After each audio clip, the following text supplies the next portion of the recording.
TNPSC போட்டித் தேர்வுக்கு தயாராகும் அனைவருக்கும் வணக்கம். நம்ம இந்த வீடியோ என்ன பார்க்க போகிறோன்னா, இந்திய அரசின் 10ஆம் வகுப்பு சமூக அறிவு புக்கில் இருக்கிற தலைப்பு தான் பார்த்துன்னு வரோம். ஆல்ரெடி குடியரசுத் தலைவர் பார்த்துட்டோம், துணை குடியரசுத் தலைவர் பார்த்துட்டோம். இப்போ பார்த்திங்கன்னா பிரதம அமைச்சரை பற்றி பார்க்க போகிறோம். பிரதம அமைச்சரை பற்றி சட்டப்பிரிவு எங்கே சொல்கிறாங்கன்னா, அரசியலமைப்பு சட்டப்பிரிவு 74(1) குடியரசுத் தலைவருக்கும் உதவிடவும் அறிவுரை வழங்கிடவும் பிரதம அமைச்சரவை தலைவராக கொண்டு ஒரு நடுவண் அமைச்சரவை குழு இருக்கும் என குறிப்பிடப்பட்டுள்ளது. அப்படி தான் சொல்கிறாங்க. எந்த அரசியல் சட்டப்பிரிவுனா 74(1). அது மட்டும் இல்லை, பிரதம அமைச்சர் என்ற போஸ்டிங் எங்கேருந்து வந்ததுன்னா, இந்தியாவின் பிரதம அமைச்சர் பதவியானது வெஸ்ட்மின்ஸ்டர் என்ற அரசியலமைப்பு ஜனநாயக முறையிலிருந்து ஏற்றுக்கொள்ளப்பட்டது. இந்த வெஸ்ட்மின்ஸ்டர் எங்கே இருக்குன்னா இங்கிலாந்து. அப்போ இங்கிலாந்து தான் நம்மளுக்கு பிரதமர் பதவி வந்திருக்கு. அதுக்கப்புறமேட்டு என்னென்னா, மக்களவையின் பெரும்பான்மை கட்சியின் தலைவராக பிரதம அமைச்சரை குடியரசுத் தலைவர் நியமிக்கிறார். மற்ற அமைச்சர்களையும் பிரதம அமைச்சரின் ஆலோசனைப்படி குடியரசுத் தலைவர் நியமிக்கிறார். மக்களவையில் எந்த ஒரு கட்சிக்கும் தனிப்பெருமை பலம் கொண்டதில்லை. குடியரசுத் தலைவர் என்ன பண்ணுவார், எந்த கட்சிக்கு அமைச்சர் அமைக்க முடியுமோ அந்த கட்சியில் கூட்டி என்ன பண்ணுவார்னா பிரதம அமைச்சர் தேர்ந்தெடுப்பார்.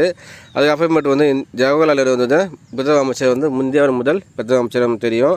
அதுக்கப்புறம் பிரதம அமைச்சரவையின் செயல்படும் கடமைகளும் என்னென்ன கடமைலாம் இருக்குது.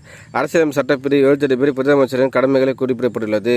எந்த சட்டப்பிரிவு சொல்கிறாங்கன்னா, 78வது சட்டப்பிரிவு பிரதம அமைச்சர் எப்படிலாம் இருக்கணும், அவர் கடமை என்ன சொல்கிறாங்க. பிரதம அமைச்சர் நிலையானது அவர்கள் அரசின் பல்வேறு துறைகளுக்கு ஒதுக்கீடு செய்ய. அப்போ இணை அமைச்சர்கள் எல்லாருக்குமே யார் என்ன துறை சொல்லி ஒதுக்கிடுவார்.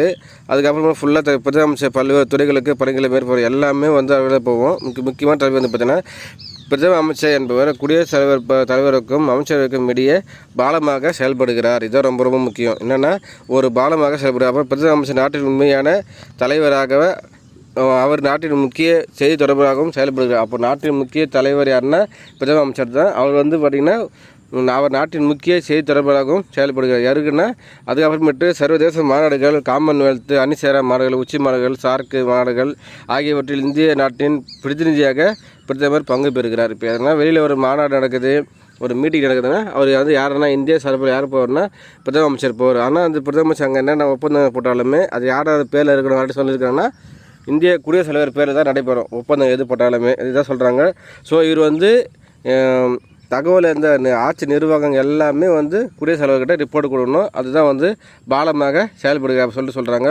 ஸோ பிரதம அமைச்சர் முக்கியமான பதவி, அவரும் முக்கியமான பதவி தான். ஸோ இது மாதிரி ஃபுல்லாக என்ன பண்ணுங்கள், குடியரசுத் தலைவர், துணை குடியரசுத் தலைவர், பிரதம அமைச்சர் ஃபுல்லாக நம்ம தெளிவாக ஒவ்வொன்றா பிரித்து நீங்கள் படிங்க.